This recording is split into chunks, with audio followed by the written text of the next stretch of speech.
শ্রাবণ মাসের চতুর্থ সোমবারে এই সর্ষ ও ফুল নিবেদন করলে হবে সকল মনস্কামনাই পূর্ণ। নমস্কার বন্ধুরা, আজ চলে এসেছি আরও একটি নতুন ভিডিও নিয়ে। আশা করছি ভগবানের আশীর্বাদে সকলে ভালো আছেন, সুস্থ আছেন। তো বন্ধুরা, চলছে কিন্তু শ্রাবণ মাস, দেবাদিদেবের জন্ম মাস এটি। তাই শ্রাবণ মাসের চতুর্থ সোমবারে কোন শস্য ও ফুল নিবেদন করবেন তা কিন্তু এই ভিডিওর মাধ্যমে জানিয়ে দেব। এই জন্য আপনাদের কাছে একটাই অনুরোধ, ভিডিওটি সম্পূর্ণ দেখতে থাকুন, একদমই স্কিপ না করে। তো সর্বপ্রথম বলি বন্ধুরা, চলছে শ্রাবণ মাস। 17ই শ্রাবণ কিন্তু বাবার জন্মদিন ছিল।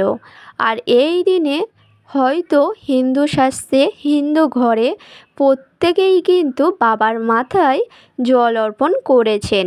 কিন্তু চতুর্থ সোমবারেও যারা জল অর্পণ করবেন ভাবছেন, অবশ্যই করে কিন্তু জানতে হবে যে চতুর্থ সোমবারে কোন শস্য ও কোন ফুল নিবেদন করলে আপনার সকল ইচ্ছাও পূরণ হবে। এই জন্য অবশ্যই করে ভিডিওটি সম্পূর্ণ দেখতে থাকুন। প্রথমেই বলি বন্ধুরা, এই শ্রাবণ মাস এমন একটি মাস যা হিন্দু ঘরেই খুবই শুভ একটি মাস, বা হিন্দু শাস্ত্রে, হিন্দু বাড়িতেই কিন্তু প্রত্যেকেই সারা বছর অপেক্ষা করে থাকে এই মাসটির জন্য। বাবার ভক্তরা কিন্তু সারা বছর অপেক্ষা করে এই মাসটির জন্য। তার কারণ হলো বাবার জন্ম মাস এটি। শ্রাবণ মাস এই জন্য অত্যন্ত শুভ মাস বলেই মনে করা হয়। আমরা প্রত্যেক হিন্দু শাস্ত্রের বাড়িতেই কিন্তু আমরা এই বছর নয়, প্রত্যেক বছরের শ্রাবণ মাসে বাবার মাথায় কিন্তু জল অর্পণ করি। এবং অবশ্যই করে যখনই বাবার মাথায় জল অর্পণ করি তখনই কিন্তু আমাদেরকে জানতে হবে সেই মুহূর্তে বাবার মাথায় কী কী অর্পণ করা উচিত। শুধু গঙ্গা জল দিলেই কিন্তু হয় না, কোন শস্য, কোন ফুল, কোন ফল এগুলিও নিবেদন করতে হয়, সেটিও জানতে হয়। এই জন্য অবশ্যই করে এই শ্রাবণ মাসের চতুর্থ সোমবারে কোন শস্য ও কোন ফুল নিবেদন করবেন বাবার মাথায় অবশ্যই করে জেনে নিন। এবং তার সাথে সাথে বাবার মাথায় কোন জিনিসটি অর্পণ করলে হয় সকল ইচ্ছা পূরণ, সেটিও এই ভিডিওর মাধ্যমে জানাবো। এই জন্য অবশ্যই করে ভিডিওটি দেখুন, আপনারা সম্পূর্ণটা বুঝতে পারবেন। তো আপনারা যখন চতুর্থ সোমবারে বাবার মাথায় জল অর্পণ করতে যাবেন, সেই সময়ে আপনারা পারলে অবশ্যই করে যদি তারকেশ্বর যান, তাহলে কিন্তু অবশ্যই করে সেই ঘটের মধ্যে যখনই গঙ্গা থেকে জল তুলবেন তার মধ্যে অবশ্যই যদি একটি বেলপত্র রেখে দিতে পারেন, এবং সেই বেলপত্র যদি বাবার মাথায় গিয়ে পড়ে, তাহলে কিন্তু আপনি যেই মনস্কামনা করেই বাবার মাথায় জল ঢালুন না কেন, সেই মনস্কামনা আপনার পূর্ণ হবে। এই জন্য অবশ্যই বাবার পুজোতে যেই পাতাটি লাগে সেটি হচ্ছে বেলপত্র। বেলপত্র ছাড়া ভোলেনাথের পূজা অসম্পূর্ণ। এই জন্য অবশ্যই করে বাবার মাথায় জল ঢালার সময় অবশ্যই করে বেলপত্র একটি দেবেন, দেখবেন আপনার মনস্কামনাই পূর্ণ হবে। এই জন্য পূজার এতে কিছু দিন বা নাই দিন একটি বেলপত্র অবশ্যই দেবেন এবং গঙ্গা জল বাবার মাথায় অর্পণ করবেন। আপনার সকল মনস্কামনাই বাবা পূর্ণ করে দেবে। তার কারণ হলো ভোলেনাথের পূজাতে অবশ্যই করে যেই সামগ্রীটা প্রয়োজন সেটি হচ্ছে বেলপত্র।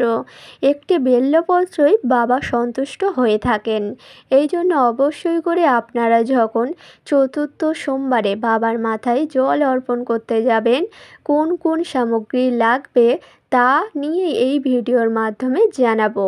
আর সর্বপ্রথম বলি, চতুর্থ সোমবারে যখনই ভোলেনাথের মন্দিরে যাবেন, তারপরেই যখন ভোলেনাথের মাথায় জল অর্পণ করবেন, অর্থাৎ চতুর্থ সোমবারে যদি কোনো শিব মন্দিরে যান বা বাড়িতে যদি শিব মন্দির থাকে, তাহলে অবশ্যই করে যখন ভোলেনাথের মাথায় গঙ্গা জল অর্পণ করবেন, যেই সামগ্রীগুলি বা যেই শস্য বা ফুলটি দিতে হবে সেগুলি হলো, আপনারা যখনই চতুর্থ সোমবারে অবশ্যই করে যখনই বাবার মাথায় জল অর্পণ করবেন, সেই সময়ে কিন্তু আপনাদেরকে এই ফুল ও শস্য প্রথমত দিয়ে দিতে হবে। তারপরেই কিন্তু এই বেলপত্রটিও দিতে হবে। সর্বপ্রথম যেই ফুলটি দেবেন সেটি হচ্ছে ধুতুরা ফুল। বাবার কিন্তু অত্যন্ত পছন্দের ফুল হচ্ছে ধুতুরা ফুল। এই জন্য এই ধুতুরা ফুল নিয়ে ভোলেনাথের মাথায় দেবেন এবং তারপর যেই শস্যটি দেবেন সেটি হচ্ছে জোয়ান। অবশ্যই করে এই শস্যটি দিতে পারেন এবং তারপরেই একটি বেলপত্র দেবেন। তারপরে গঙ্গা জল ও ডাবের জল এবং দুধ দিয়ে বাবার মাথায় জল ঢালবেন। একদমই ঠিকই শুনেছেন, চতুর্থ সোমবারে যদি এই সামগ্রীগুলো দিতে পারেন এবং তারপরেই গঙ্গা জল, ডাবের জল ও দুধ, ঘি, মধু দিয়ে বাবার মাথায় জল অর্পণ করতে পারেন, তাহলে কিন্তু আপনাদের সকল মনস্কামনাই পূর্ণ হবে। তো বন্ধুরা, আশা করছি বোঝাতে পারছি যে চতুর্থ সোমবারে কোন শস্য ও কোন ফুল ভোলেনাথের মাথায় অর্পণ করবেন। প্রথমত ধুতুরা ফুল এবং জোয়ান শস্য, এই শস্যটি অবশ্যই করে অর্পণ করবেন এবং তার সাথে সাথে একটি বেলপত্র, তারপর দুধ, গঙ্গা জল, ডাবের জল, ঘি, মধু, আপনাদের সামর্থ্য মতো যতটা পারবেন বাবার মাথায় সব সামগ্রীগুলি দেওয়ার চেষ্টা করবেন এবং ভোলেনাথের মাথায় জল অর্পণ করবেন। দেখবেন চতুর্থ সোমবারে যদি এই কাজগুলি করতে পারেন, তাহলে ভোলেনাথ আপনার প্রতি সন্তুষ্ট হবেই। এই জন্য অবশ্যই করে এই সামগ্রীগুলি অবশ্যই চতুর্থ সোমবারে বাবার মাথায় অর্পণ করবেন। তারপরেই কিন্তু গঙ্গা জল দিয়ে বাবার মাথায় জল ঢালবেন। আর হ্যাঁ বন্ধুরা, এটাই হচ্ছে চতুর্থ সোমবারের সোমবার দিনটিই হচ্ছে শ্রাবণ মাসের শেষ সোমবার এবং লাস্ট সোমবার। এই জন্যই এই সোমবারে অবশ্যই করে এই শস্য ও ফুল তো নিবেদন করবেন এবং আমরা আবারও একটা বছর অপেক্ষা করে থাকবো এই মাসটির জন্য। তার কারণ হচ্ছে ভোলেনাথ সবার, এই জন্য ভোলেনাথের জন্য আমরা আবারও একটা বছর অপেক্ষা করব, যার জন্য আমাদের এই জগৎ সংসার চলে, শুভময় হয়ে থাকে সকলের সংসার। এই জন্য ভোলেনাথের আমরা ভক্ত, এই জন্য অবশ্যই করে আরও একটি বছর অপেক্ষা করে থাকব এই শ্রাবণ মাসটির জন্য। আমাদের কাছে অত্যন্ত শুভ এবং প্রিয় একটি মাস হলো শ্রাবণ মাস, যা বাবার জন্ম মাস। এই জন্য হিন্দু শাস্ত্রে, হিন্দু ঘরে প্রত্যেকেই আমরা অপেক্ষা করে থাকি এই শ্রাবণ মাসটির জন্য।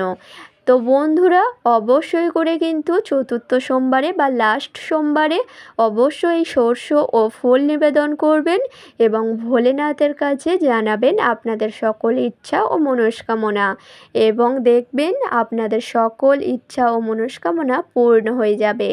তো বন্ধুরা, আশা করছি ভিডিওটি সম্পূর্ণ বোঝাতে পারলাম। আজকের ভিডিওটি ছিল কিন্তু এই পর্যন্ত। ভিডিওটি ভালো লাগলে লাইক করবেন, শেয়ার করবেন, কমেন্টে লিখে যাবেন হর হর মহাদেব। আর আমার চ্যানেলে নতুন হলে অবশ্যই চ্যানেলটিকে সাবস্ক্রাইব করে পাশে থাকবেন পরের ভিডিও পাওয়ার জন্য। সকলকে জানাই অনেক অনেক ধন্যবাদ।